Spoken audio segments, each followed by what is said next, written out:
A six-alarm fire has much of the Dallas Fire Department tied up right now. One firefighter reported missing inside the apartment complex in northeast Dallas. Saul live on the scene with more. Saul, good morning. Yeah, and this fire nowhere near being under control, according to Dallas Fire Rescue. I just spoke with a spokesman, and he says this fire is still going very strong. And to top it off, on this particular side, they've stopped their firefighting efforts because that is where firefighters will be going in to try to find their colleague. But a couple of problems is this fire right above them is still going strong. And the concern is, and I mentioned it earlier, is that the ceiling might collapse on them. And in fact, it did on one side, and so what they had to do is bring in some steel supports, if you will, and they've had to put those up to prevent the ceiling from, caving in on top of them. And so that's what they're doing right now before they're able to go in. But, as of yet, they have not heard from this one particular firefighter. Last communication they had with him was about an hour ago or so, and since then they have not been able to reach him.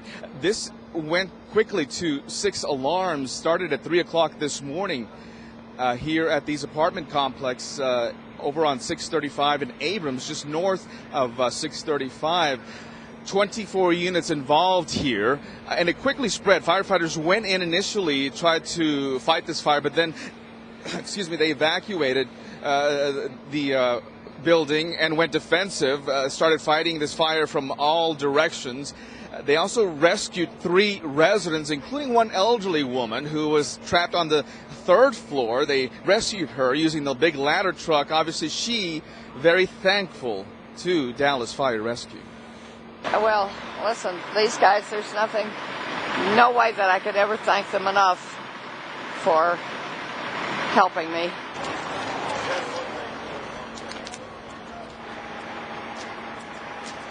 Now, 6 alarms means more than 125 firefighters, paramedics, and other personnel here at the scene.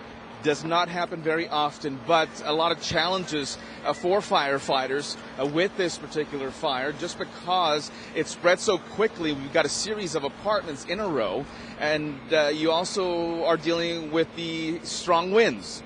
And so that obviously not helping firefighters at all. So the very latest, again, firefighters here looking for one of their colleagues, trapped in there for at least an hour now.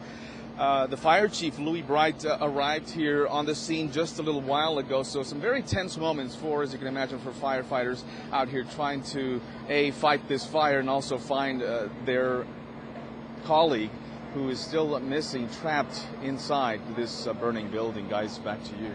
And so I know that in this type of situation, obviously the priority, of course, is saving that firefighter's life. And then secondarily, it's making sure you get the flames knocked down. Do we have any idea, did witnesses report any cause, or do they have any idea of where this thing started? Yeah, that they have not even begun that part of the investigation. They first have to get it under control. Now, they are fighting it from the other side as well as, a little further to the south.